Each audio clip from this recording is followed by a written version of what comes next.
یہ جو کہتے ہیں کہ ان لوگوں کی دعاؤں سے کیا ہوتا ہے،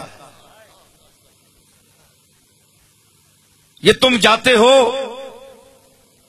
درگاہوں میں بزرگان دین کے پاس، تو یہ کوئی آسمان سے اتری مخلوق ہے؟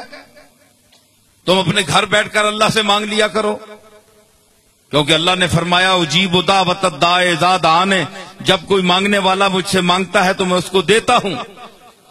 قرآن نے فرما تو دیا، ان لوگوں کے پاس جانے کی کیا ضرورت ہے؟ یہ آج کل نئے نئے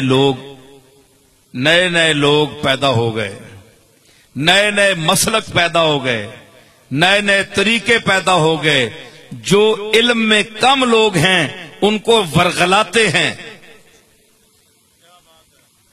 کہ یہاں جانا شرک ہے، یہاں بدعت ہے۔ بھئی یہ لوگ تو کچھ عرصہ کی پیداوار ہیں،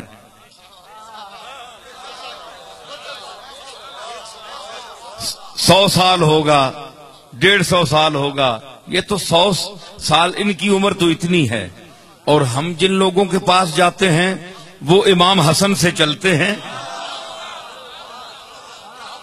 حسن بصری سے چلتے ہیں، صحابہ کرام کا دور ہے، تابعین کا دور ہے، تبع تابعین کا دور ہے، اہل بیت اعظام کا دور ہے۔ کہاں آج کل کے جو بدعقیدہ ہیں ان کی دعا، اور کہاں فاطمۃ الزہرا کی دعا۔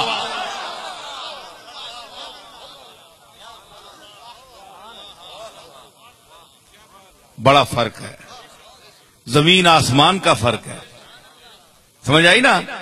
تو اس لیے نہیں جاتے، ہم ان کو خدا نہیں مانتے، نہ ہم انہیں خدا کے کاموں میں شریک سمجھتے ہیں، کیونکہ یہ کفر ہے، یہ شرک ہے۔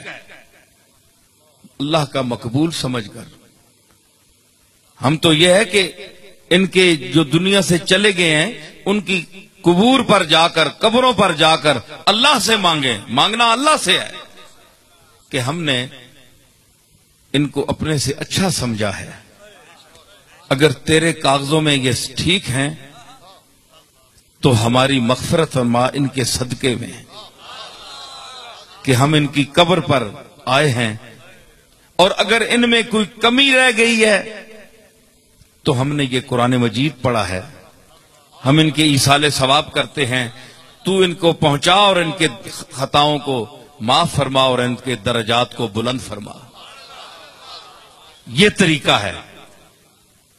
فرمایا نا، حضور نے فرمایا کہ میں پہلے تمہیں قبرستانوں میں جانے سے منع کرتا تھا، لیکن اب جایا کرو قبرستانوں میں، فَإِنَّهَا تُذَكِّرُ الْمَوْتِ، اس لیے کہ قبرستان میں جانا موت کو یاد دلاتا ہے۔